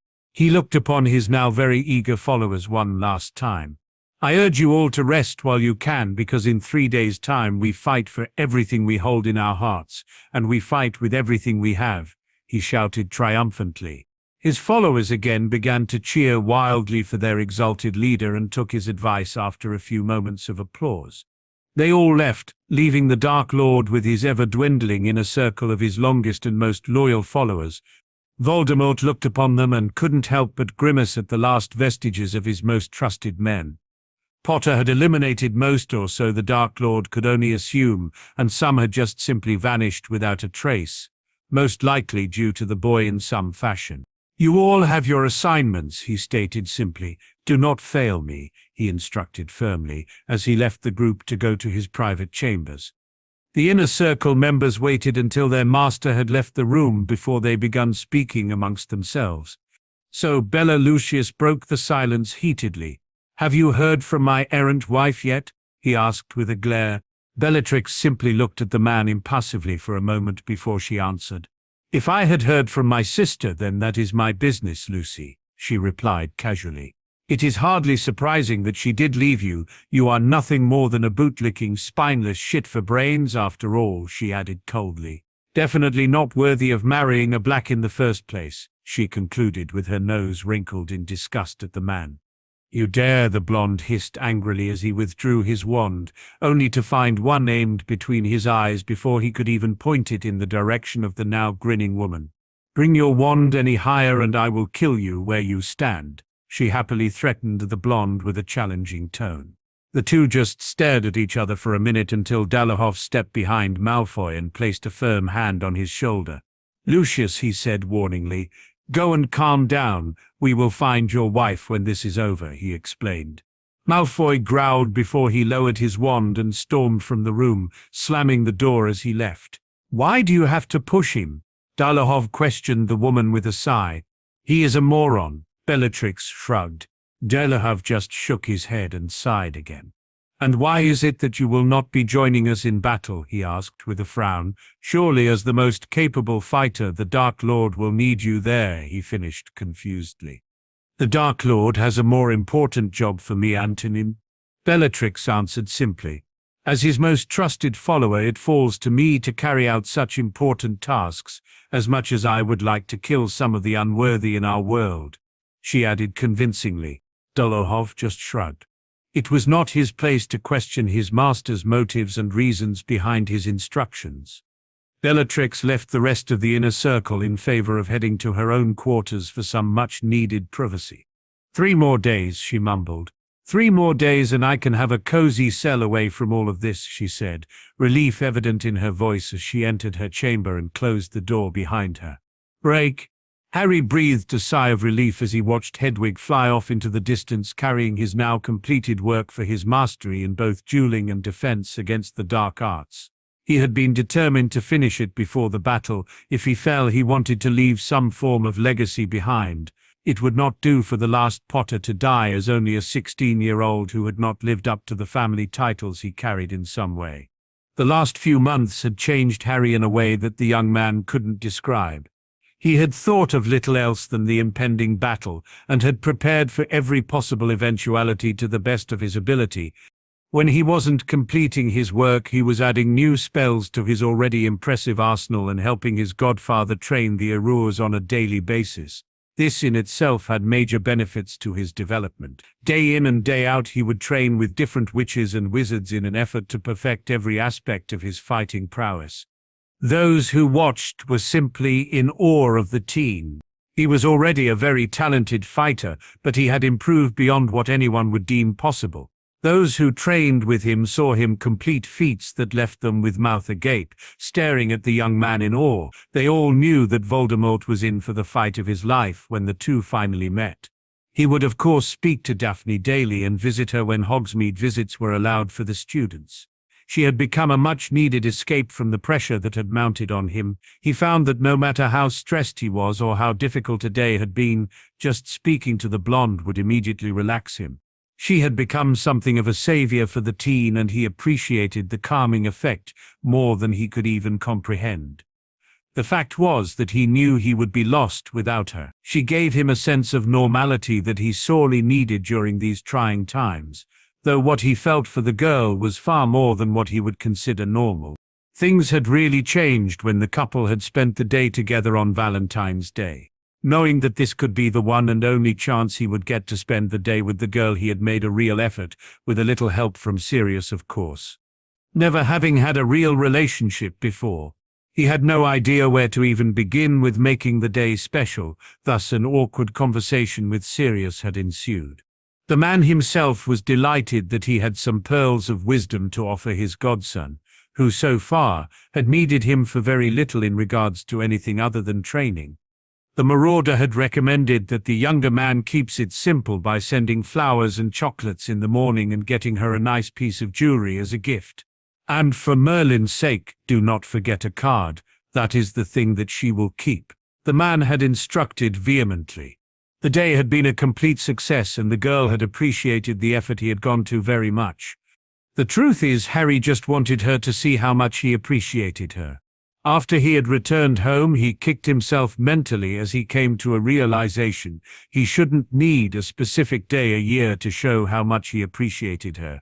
He vowed that he would show her how much she truly meant to him without needing the excuse of an allocated day. Something he would be proud to say that he had achieved. He wouldn't send her expensive gifts, but he would make sure that he wrote to her as well as having their evening conversations over the mirror. He also sent her small gifts, usually things that were sentimental and would remind the girl of things they had done together and memories they shared, the things that meant the most to him.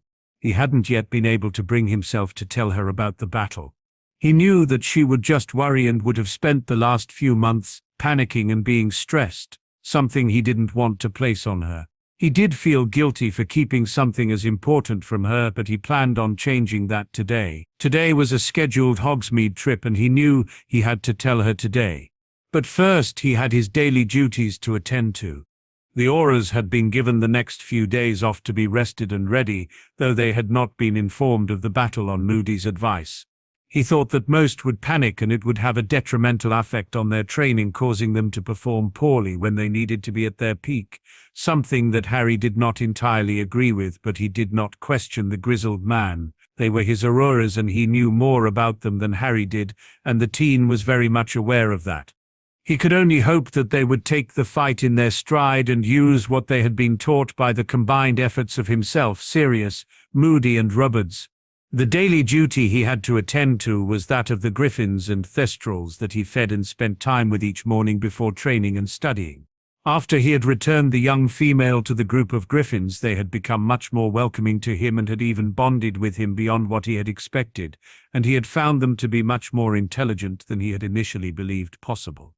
Through a difficult and arduous task of naming letters of the alphabet, he had even managed to learn their names, much to his delight. Tristan, the lead Golden Griffin, was the most hesitant to befriend him at first, but after Harry had spent time with them, brought them food and made an effort to ensure they were all happy, the usually ferocious beast had warmed to him considerably and would, along with the newest addition to the group, be the first to greet him each morning with some affectionate pinching. The Thestrals were always as welcoming as ever, particularly Druilla, who insisted that Harry would ride her regularly. The creatures did, however, keep themselves separate. They weren't hostile towards each other, but they were clearly wary, the Thestrals because of the size difference and the Griffins because of the much larger number of the other herd. Harry was pleased, however, that they seemed content to share him between the two groups. After a conversation with the portrait of his grandparents, he had learnt that Charles had a similar relationship with the Griffins, and the man was very pleased that his grandson was able to establish a similar bond with them. Doria seemed to be even more so, that the Thestrals had accepted him. She had explained that they were not very welcoming under most circumstances, and that he should feel privileged to be able to spend time with them, how he had been. They had spoken about how both herds would chase his father away when he was younger. They did not take to him well, and both of his grandparents had had to intervene on several occasions to ensure that the beasts had not harmed their son. Harry closed the window and showered before he apparated to Potter Manor, as he still spent most of his nights in the Black House. He arrived at his ancestral home and immediately went to the large shed where the meat for the animals was stored before making his way, firstly to the Thestrals. As usual, he could see the Griffins on the other side of the pasture waiting patiently for him to come to them with their breakfast. "Hello, girl," he greeted Druella with a smile as she forced her way to the front of the herd and began nuzzling him lovingly. The rest of the Thestrals always allowed her to be the first to approach the young man. She became quite agitated with them if they tried to intrude on her time with Harry. She had gotten into the habit of resting her head on his shoulder, and he would wrap his arms around her neck and pull her into a hug, which the creature clearly loved, as she would growl contentedly. "Should we get you all fed?" he asked with a chuckle, causing the animal to growl again and move away reluctantly. He happily handed them the meat and blood that they would feed on before he sat down amongst them and simply watched as they devoured the food. "You know I will miss this," he whispered sadly. "If things go wrong on Tuesday, then this will be one of the things I miss the most," he added while he absent-mindedly stroked the female that he had grown very fond of. Druella growled comfortingly and butted him gently with her head and snorted at him as he looked into her blood-red eyes. "Don't be like that," he said with a gentle laugh. "You know it's something I have to do," he explained, for the 100th time. The Thestral growled again and licked him affectionately before turning away and heading back into the thicker trees. "No ride today, then?" Harry called after her with a raised eyebrow. She turned to look at him briefly before hanging her head and walking away. Harry sighed and dragged his hand through his hair. He just hoped that she wouldn't stay mad at him for the next few days. He shook his head and left the wooded area to greet the other creatures. When the Griffins became aware that he was approaching, Tristan and Lissa, as Harry had been honored to name, charged towards him in their usual fashion. "Hey guys," he said with a gentle smile as he began petting them and receiving his nibbling. "I brought you lots of chicken today," he explained while gesturing to the large bucket of carcasses he held. The Griffins all screeched happily, causing the young man to laugh as he began handing out the food in the order that they had insisted they were served. "And this last one is for you," he spoke to the lead Griffin, who always insisted that the rest of them were fed before him. Harry had grown to respect Tristan very much. Beyond his fierce exterior, he was a very caring creature and very protective of those he cared about. It was easy to see why he was the leader of the group. It wasn't just because he was the biggest or strongest, but he was gentle, he was their protector, and he was as noble as any man or creature that Harry had ever met. When they had finished feeding, Harry began petting him, and as usual found himself lost in the bright yellow eyes of the creature. He felt as though the beast was reading his very thoughts and feelings when he looked at him this way. It didn't feel at all invasive, it was in fact a comfortable feeling, and he would feel his worries and stresses begin to melt away as the Griffin stared at him with his penetrating eyes. Harry couldn't be sure if it was just the affect they had on him or it was one of the gifts that they possessed, but he found that he appreciated it very much. He was pulled from his thoughts as the beast narrowed its eyes and screeched questioningly at him. Harry just shook his head. "You are a lot more intelligent than people think, aren't you?" he asked. The Griffin just nodded firmly, causing Harry chuckle. "You want to know what's bothering me?" he questioned his feathered friend further, who just nodded and continued to stare at the team. Harry sighed and dragged his hand through his hair again before he spoke. "I might not be coming back soon," he said sadly. All of the Griffins looked at him and began screeching indignantly and pawing the ground irritably. "It's not that I don't want to," he explained hurriedly, attempting to placate the clearly irate animals. He sighed again when he saw they were waiting for him to speak again. "Remember when I told you about the man who killed my parents?" he asked. The Griffins began screeching angrily again, and Harry waited for it to pass before he continued. "Well, he and his followers are going to attack Hogsmeade in 3 days' time, and I have to stop them. I'm going to fight him," he explained. The Griffins began screeching again, but Tristan looked at him calculatingly before screeching very loudly, causing the rest to fall silent. He approached Harry and looked at him calculatingly for a moment before nodding once and screeching loudly again. The rest of the herd approached him and began pecking at him gently. "You're not mad at me?" Harry questioned them, relief evident in his voice. They all shook their heads firmly and nestled closer to the teen, who simply enjoyed the comfort he felt from the creatures. Tristan stood away and began screeching in what Harry could only decipher as a good luck call. Even the Thestrals appeared amongst the tree line to watch the spectacle. Harry couldn't help but smile at the tribute he was receiving from the proud male griffin. "Thank you," he said sincerely to the beast, who nodded once more before taking off in flight with the rest of the herd following soon after. Harry watched them flying laps around the property before he headed in to get ready for thing he was looking forward to. Least of all, telling Daphne that the battle would be happening in only a few short days. He just hoped that she would understand his reasons for not having told her thus far. Break. Sirius sat at the kitchen table in Grimmauld Place, staring into the dregs of what remained of his morning coffee, lost in thought. He knew that the battle was fast approaching, and his mind was on his wife and the daughter that he may be leaving behind. A difficult conversation was about to be had, and the marauder knew that Marlene was not going to entirely happy about it, but he would be firm. He had never commanded the woman to do anything, but this was different. To him this was non-negotiable, and he would not take no for an answer. "Morning, love," the lady on his mind interrupted his thoughts. "Why are you not training the auras?" she asked, while she poured herself a drink. "We gave them a few days off, so they're ready for the fight," Sirius explained as he pulled her into a hug. "And that is something we need to talk about," he added with a sigh. Marlene frowned and sat opposite her husband. "Is this the part that you forbid me from being there?" she asked seriously. "It is," Sirius replied simply. Marlene raised an eyebrow at the man, willing him to continue. "You can't be there, Marlene," he began with a sigh. "And what gives you the right to decide that for me?" she retorted hotly. "Because if you are, then I won't be able to concentrate. I will just be worried about you, and that alone will get us both killed," he explained, taking the woman's hands in his own. "You need all the wands you can get. I can make a difference," Marlene pointed out. Sirius had to concede that point to her. She was a very gifted witch, and he was aware that they would be outnumbered. "Harry has ideas that will make the difference," he replied seriously, having been the only one privy to the teen's plans. He was confident that they would win, but he couldn't guarantee that he would survive. The two remained silent for a moment before Sirius sighed and spoke again. "One of us need to make it through this, Marlene, for Natalie," he said pleadingly. "If both of us die, then she will have to go back to the orphanage. We can't do that to her," he added sadly at the thought of such a thing happening. "And what if you die, Sirius?"